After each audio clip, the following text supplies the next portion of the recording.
का ये चौथा सवाल है, तमाम बच्चे देख लीजिए। 2.7 क्वेश्चन नंबर 4। क्वेश्चन नंबर 3 तक हम सब ने कर लिया था। क्वेश्चन नंबर 4, क्योंकि 4 और उसके बाद 5 सबसे ज्यादा मुश्किल सवाल 5 है। इसकी मैं 3 दफा कल आपको प्रैक्टिस करने को दूंगा और मैं सबका काम चेक भी करूंगा। तो इसलिए 4 फिर भी इजी है, लेकिन 5 तो बहुत ही कोई अच्छा सवाल है। और बोर्ड में 90 बोल रहा हूँ 2002 के अंदर या 2001 के अंदर ये सवाल आया हुआ है, तो आने वाले टाइम पर कभी भी आ सकता है, ध्यान में रखना। ठीक है, तो हमारे पास सबसे पहली बात यहां पर ये लिखी है कि 81 एक नंबर है। गौर से देखिएगा, 81 एक नंबर है, x की पावर -8, z की पावर 4। अगर मैं तुम्हें कहूं, क्योंकि मैंने पिछली क्लासेस में ये बातें बताई थी कि एक होता है बेस, एक होती है एक्सपोनेंट। ये बेस है x तो उसके ऊपर पावर है, ये बेस है तो उसके ऊपर पावर है, ये बेस है तो उसके ऊपर पावर है, और 81 भी किसी ना किसी का बेस होगा। तो इसके ऊपर पावर नहीं है, लेकिन वो पावर हम निकालेंगे। अब वो कैसे निकालेंगे कि कभी कभार बेस अगर नंबर बन जाए तो हम नंबर का फैक्टर्स लेंगे, यानी एलसीएम लेंगे। तो 81 का लिया हमने एलसीएम। 81 का जब हमने एलसीएम लिया बेटा, तो हमारे पास ये बच्चे अक्सर इस 81 के एलसीएम में बड़ा कंफ्यूज होते हैं कि सर इसको 9 के टेबल से करें या फिर 81 के टेबल से करें। 9 के टेबल से करते हैं तो सवाल में थोड़ी सी मिस्टेक हो जाती है, तो 9 के टेबल से नहीं होगा, ये फिर किससे होगा आपके पास, ये 3 के टेबल से होगा। सबसे स्मॉलेस्ट से फैक्टर लेते हैं, तो 3 के टेबल से लेंगे। 3 2 6, 2 कैरी, ये हुआ 21। 3 7 21, फिर 3 9 27, 3 3 9, 3 1 3। कितनी दफा 3 आ रहा है? 4 टाइम। कितनी दफा 3 आ रहा है? 4 टाइम।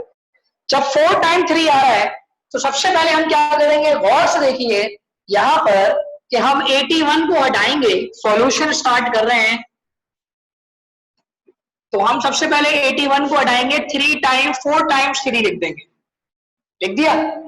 उसके बाद x की पावर -8, z की पावर +4, होल पावर क्या है 1/4। अगला स्टेप यहां क्या होना चाहिए, अगला स्टेप यह है कि 3 कितनी टाइम्स लिखा हुआ है? 4 टाइम, तो 3 की पावर हो गई 4, x की पावर -8, z की पावर 4, और होल पावर क्या है। अब मुझे एक बात बताओ, ये तो 3 की पावर 4 है, ये 81 की वजह से बनी है ना, तो अब देखो 3 बेस हो गया और पावर क्या हो गई 4। तो ये जो 1/4 है, एक्सपोनेंट के लॉ के मुताबिक, याद है आपको लॉज ऑफ एक्सपोनेंट, जिसमें अगर ब्रैकेट के ऊपर होल पावर आ जाए तो वो पावर सिर्फ एक के साथ नहीं है, सबके साथ है। तो हम सबके साथ अलग अलग कर देंगे। 3 की पावर 4 1/4, x की पावर -8 1/4, और z की पावर 4 1/4। तो इससे गालिबन ये हुआ कि 4 से 4, 4 से 4, लेकिन यहां एक मसला होगा, 4 1 4, 4 2 अब देखो क्या होने वाला है, 3x की पावर 2 बचेगी या -2 बचेगी? -2 बचेगी। शाबाश। और z आया, ऐसा ही है। अब मुझे बताओ, कभी भी आंसर में नेगेटिव पावर नहीं आ सकती। पिछला सवाल किया और सुनिए, वहां पर भी यही था, 2 की पावर -1 आ रही थी, तो मैंने कहा आंसर में कभी भी नेगेटिव पावर नहीं हो सकती, आप उसको पॉजिटिव करेंगे। पॉजिटिव करने का तरीका ये होता है, रेसिप्रोकल ले लो, 1 ऊपर चला जाएगा और 2 नीचे आ जाएगा। तो ये जो -1 था, ये +1 में आ गया, +1 लिखते नहीं। तो ये काम तो हमने किया था, ये बात आपको याद भी है। तो इसमें भी हम क्या करें, क्या हम 1 को ऊपर ले जाए और 3z को नीचे ले आए, या सिर्फ 3z को ऊपर रखे x को नीचे ले आए? रेसिप्रोकल तो करना है, 1 तो ऊपर जाएगा, 1 से कोई फर्क नहीं पड़ता, ऊपर चला जाएगा। तो मुझे बताइए, मैं इसको ऐसे लिखूं या मैं इसको ऐसे लिखूं? नेगेटिव पावर z के ऊपर नहीं है, नेगेटिव पावर 3 के ऊपर नहीं है, नेगेटिव पावर किसके ऊपर है? तो इस नेगेटिव में सिर्फ उसी को नीचे लाओ, तो फिर हमारा ये गलत हो गया और ये सही हो गया। तो हम क्या लिखेंगे बेटा, जल्दी से लिखिए। हम लिखेंगे 3z को ऊपर रखेंगे और x की पावर -2 से क्या हो गया +2। ये आपका आंसर हो गया क्वेश्चन नंबर 4 का। कॉपी कर लीजिए, शाबाश। दे रहा हूं, ये काम इंपॉर्टेंट है जी। क्वेश्चन नंबर 5 बेटा आपके सामने बोर्ड पे लिख दिया है, जल्दी से देख लें। क्वेश्चन नंबर 5 आपके सामने बोर्ड पे लिख दिया है। सबसे पहला काम क्या होना चाहिए, तमाम बच्चे इस बात को जानते हैं कि 27 की बात हो रही है। किसकी बात हो रही है?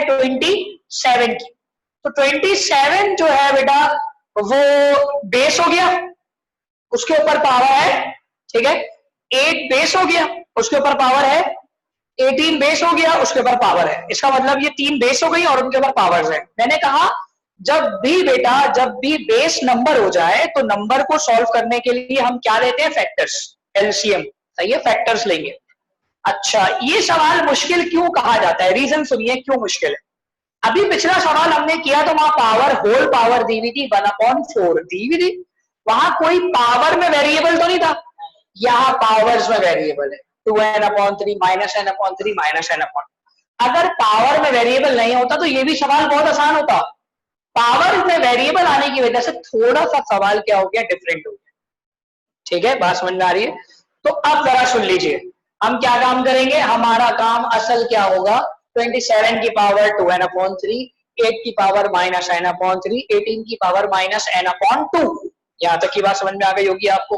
अब करना यह है कि 27 का हम लेंगे फैक्टर। जल्दी से देख लीजिए, 27 का एलसीएम लिया, किससे आएगा? शाबाश, 3 9 27, 3 3 9, 3 1 3। कितना आसान है एलसीएम। फिर किस पर आ गया? 8 पर। 2 के टेबल से 2 4 8, 2 2 4, 2 1 2। शाबाश। अब कौन बचा? 18।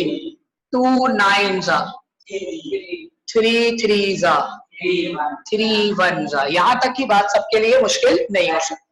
अब जब हम सॉल्यूशन स्टार्ट करेंगे बेटा, सबसे पहला स्टेप, कॉपी कोई नहीं करेगा, ना घर में बैठे अफराद, ना क्लास में बैठे अफराद, ना सड़क में बैठे अफराद, कोई भी कॉपी नहीं करेगा। सबके सब पहले पूरा सवाल देखेंगे।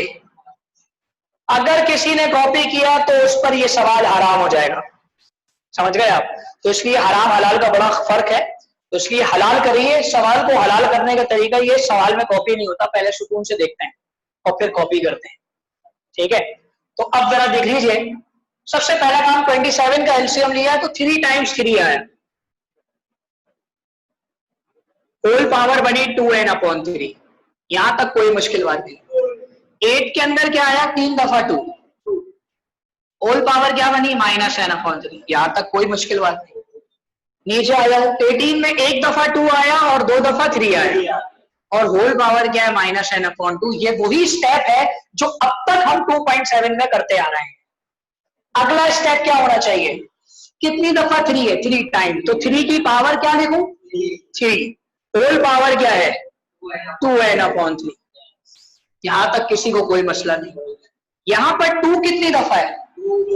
तो 2 की पावर क्या लिखूंगा? 3। होल पावर क्या आ गई? -n/3 डिवाइडेड बाय, यहां 2 की पावर क्या लिखूं? 1। लेकिन 3 की पावर क्या लिखूं? 2।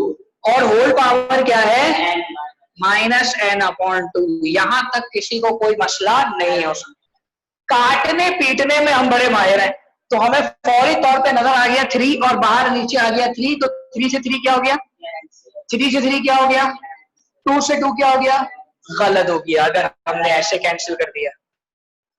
दिमाग से सोच के बोलिए, अगर हमने यहां 2 से 2 कैंसिल कर दिया डायरेक्ट, तो कैंसिल नहीं होगा, बल्कि हमने एक स्टेप गलत कर दिया और यहां से पूरा सवाल गलत हो जाएगा। ये वो जगह है जहां बच्चे अक्सर जल्दबाजी में गलती कर जाते हैं। क्यों? अक्सर यहां क्या होना चाहिए? देखो, यहां तो सिर्फ 3 था, यहां सिर्फ 2 था, तो डायरेक्ट कैंसिल कर दिया। लेकिन यहाँ 3 के साथ अगला क्या है? 2, और ये होल पावर है। तो जब होल पावर आ जाते हैं और 2 नंबर आ जाते हैं, तो बताइए वो लॉ ऑफ एक्सपोनेंट याद है आपको कि जब a मल्टीप्लाई बाय b की पावर m आ जाए, तो ये m सिर्फ b के साथ नहीं है बल्कि दोनों के साथ है। तो बेटा हम n/2 को 2 के साथ भी लिखेंगे, n/2 को 3 के साथ भी लिखेंगे, फिर बाद में 3 के साथ कैंसिल करेंगे। इसलिए ये वो जगह है जहां पर मैं पहले बच्चों को बताता हूं और फिर बोलता हूं कि इस स्टेप में गलती नहीं होनी चाहिए। तो अगला जरा और से देख लीजिए, 3 की पावर क्या बची 2n, 3 की पावर बची 2n, 2 की पावर बची -n, नीचे आ जाओ, 2 की पावर -n/2 और 3 की पावर 2 -n/2। अब देखिए, अब हम आराम से कैंसिल करेंगे 2 से 2। अब जो बचा सिर्फ उसको लिखिए, ऊपर बचा 2n, 2 की पावर -n, नीचे बचा 2 की पावर -n/2 और 3 की पावर -n। यहां तक किसी को कोई मसला नहीं, यहां तक पहले कॉपी कर लीजिए, शाबाश, और समझते हुए करिएगा खुद ही। इस स्टेप के बाद होना क्या चाहिए, सुनना गौर से बात। यहां 3 बेस उसके ऊपर पावर, यहां 3 बेस उसके ऊपर पावर, 2 बेस उसके ऊपर पावर, 2 बेस उसके ऊपर पावर। क्यों ना 3 को 3 के पास ले जाए, 2 को 2 के पास ले जाए, एक ही घर के अफराद हैं, तो 3 को 3 के पास ले जाते हैं, 2 को 2 के पास ले जाते हैं। इस चीज को कहते क्या है हम, रेसिप्रोकल। और रेसिप्रोकल करते वक्त जादू ये होता है कि पावर की साइन चेंज हो जाती है। अगर ये माइनस है तो ऊपर जाएगा तो प्लस हो जाएगा, ये माइनस है तो नीचे आकर प्लस हो जाएगा। तो बहुत ही कोई आसान स्टेप किया है, ये बात आप लोगों ने खुद बताइए। 3 की 3 ऊपर आया प्लस एन हो गया, 2 की पावर -n/2 ऐसी है, लेकिन ऊपर वाला 2 नीचे आया प्लस n हो गया। अब आपने एक और लॉ पढ़ा था, वो लॉ लिख के बता रहा हूं भाई, क्योंकि इस लॉ का अगले तकरीबन कोई 9 सवालों में बड़ा काम है। सेम बेसिस मल्टीप्लाई हो रही है, पावर क्या होंगी प्लस, सेम बेसिस मल्टीप्लाई होंगी, पावर प्लस होगी। सेम बेसिस डिवाइड होगी अगर, तो पावर माइनस होगी। तो डिवाइड वाला काम कल से शुरू होगा, मल्टीप्लाई वाला काम आज से शुरू हो गया। देख लें आप गौर से, सेम बेस क्या हो रही है मल्टीप्लाई, पावर क्या होगी प्लस होगी। सेम बेसिस मल्टीप्लाई, पावर क्या होगी प्लस। जब ये 3 को 3 के पास ले गए, 2 को 2 के पास ले आए, ताकि काम आसान हो जाए। कोई मसला है यहां तक? तो बेटा अब करना यह है कि 3 मल्टीप्लाई हो रहा है, एक दफा 3 लिखा और पावर को क्या कर दिया, प्लस कर दिया, सही है। इसी तरह एक दफा 2 लिखा और पावर को प्लस कर दिया। यहां तक कोई मसला है? 2n प्लस n कितने हो गए, 2n में एक n प्लस कर देंगे तो 3n हो जाएंगे, सही है ना। यहां कुछ नहीं होता तो क्या होता है 1, 2 + 1 कितने हो गए 3n डिवाइडेड बाय। नीचे अब मसला आ गया है, और नीचे वाले मसले को समझाने के लिए आपको 3 बातें समझाई जाएंगी।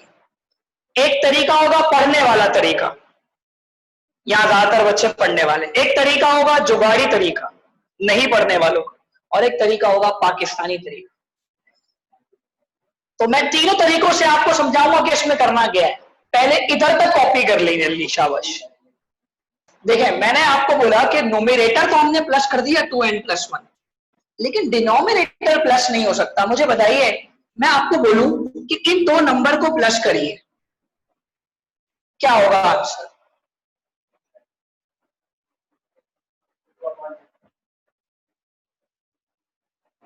क्या होना चाहिए आंसर?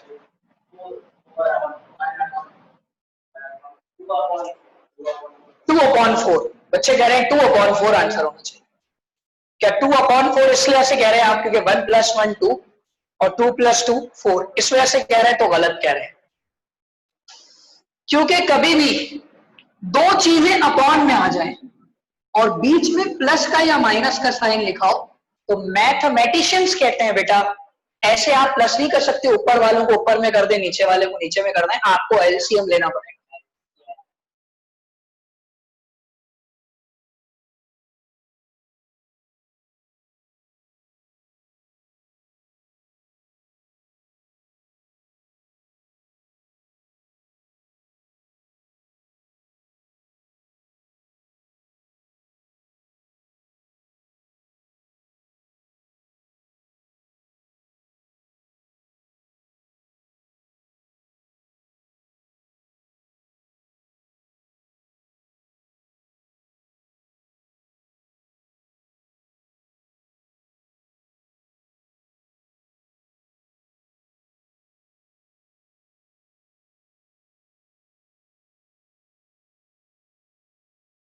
तो ये एक ऐसा स्टेप है जो बच्चों को ये समझाता है, ये बच्चों को ये समझाता है कि आपने एलसीएम लेना है।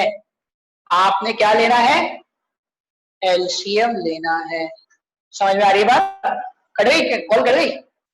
अच्छा, अब जरा सुन लीजिए भाई, जल्दी से और सुन लीजिए। तीनों तरीके आपको समझा रहा हूं। सबसे पहले पढ़ने वाला तरीका बेटा, सबसे पहले कौन सा तरीका? पढ़ने वाला। और जो देखिएगा, देखना है कि लिखना नहीं है। -n/2 plus n/1।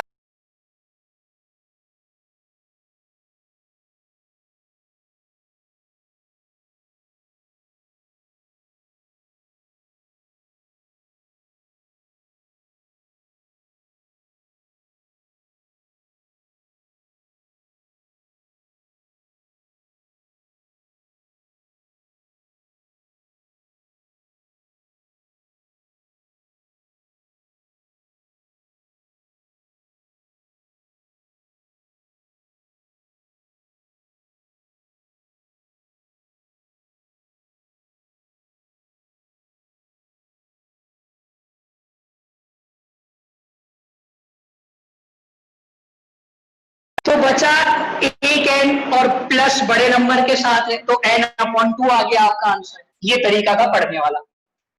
ये तरीका कौन सा था? पढ़ने वाला। अब आइए थोड़ा सा कम पढ़ने वाले बच्चों का, जो मतलब चाहते हैं आसानी, ठीक है, जुगाड़ू जिसको हम कहते हैं। तो -n/2 प्लस n/1। 1 कहां से आया? क्योंकि इसके नीचे अगर कोई नंबर नहीं होगा तो क्या होगा? 1। ये बात तो अंडरस्टूड, ठीक है। अब 2 1 का एलसीएम लिया, एलसीएम क्या आया?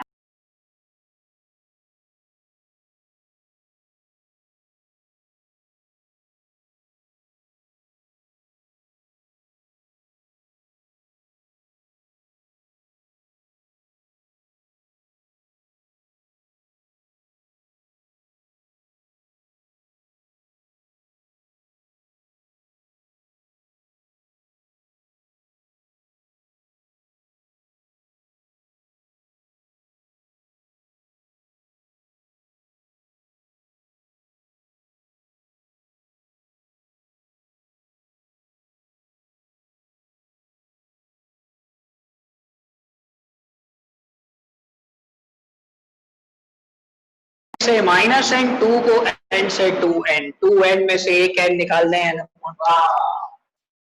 अब बताइए कौन सा तरीका सबसे ज्यादा आसान है? बताइए अब जल्दी से।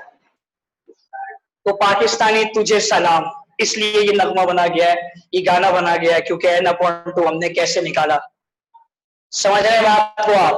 तो जो भी मेथड आपको, लेकिन लेना एलसीएम है, ये बात कंफर्म है, चाहे तरीका कुछ भी हो। तो बेटा अब हम इधर लेंगे एलसीएम। 2 और 1 का एलसीएम लिया, क्या आया? 2। पाकिस्तानी तरीका क्या है? 1 को n से मल्टीप्लाई किया -n, 2 को n से मल्टीप्लाई किया +2n। 2n में से एक n निकाल दीजिए, क्या बचा बेटा आपके पास? n/2। This is your final answer. जी बेटा, तमाम बच्चों को कौन सा तरीका समझ में